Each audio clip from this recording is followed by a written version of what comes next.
सध्या सोशल मीडियावरती कॉकरोच जनता पार्टी हे नाव खूप जास्त चर्चेमध्ये आहे.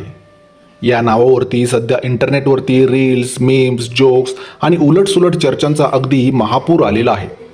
पण हा कुठलाही चेष्टेचा विषय नसून देशातील सुशिक्षित तरुणांनी प्रस्थापित यंत्रणेविरोधात पुकारलेलं हे एक अनोखं आणि डिजिटल बंद आहे. अवघ्या काही तासात या पक्षाच्या सोशल मीडिया हँडलला लाखो नेटकऱ्यांनी फॉलो केलं. यामागे एक अतिशय रंजक अशी गोष्ट आहे. या सगळ्या प्रकरणाची सुरुवात झाली ती एका वादग्रस्त विधानामुळे. एका सुनावणी दरम्यान भारताच्या मुख्य न्यायमूर्तींनी देशातील बेरोजगार तरुणांची तुलना उपहासाने झुरळांसोबत म्हणजे कॉकरोच सोबत केली होती. देशातील काही तरुण हे झुरळांसारखे आहेत ज्यांना रोजगार मिळत नाही, व्यवसायातही स्थान मिळत नाही, मग ते सोशल मीडिया किंवा RTI कार्यकर्ते बनवून सगळ्यावरती टीका करतात.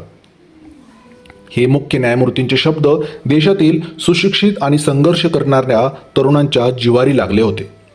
या विधानाचा निषेध म्हणून आणि यंत्रणेला चोख प्रत्युत्तर देण्यासाठी अमेरिकेतील बॉस्टन युनिव्हर्सिटीमधील पब्लिक रिलेशनचे शिक्षण घेत असलेल्या अभिजित दिपके या भारतीय तरुणाने कॉकरोच जनता पार्टी नावाचा एक डिजिटल राजकीय पक्ष स्थापन केला.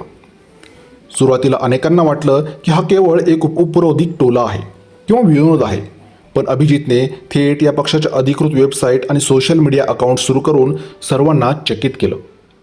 मुख्य न्यायमूर्तींच्या विधानाचा राग मनात धरलेल्या देशभरातील लाखो तरुणांनी या अकाउंट्सला काही तासात डोक्यावरती घेतलं. अवघ्या काही तासात या पक्षाच्या इंस्टाग्राम अकाउंटला चक्क 1.5 कोटी युजर्सनी फॉलो केलं. तासागणिक हा आकडा जो आहे तो अगदी रॉकेटच्या वेगाने वाढत होता.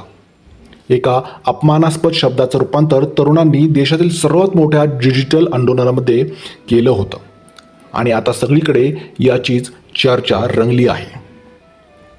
हे असं डिजिटल आंदोलन यालाच कॉकरोच जनता पार्टीने सुरू केलेलं आहे.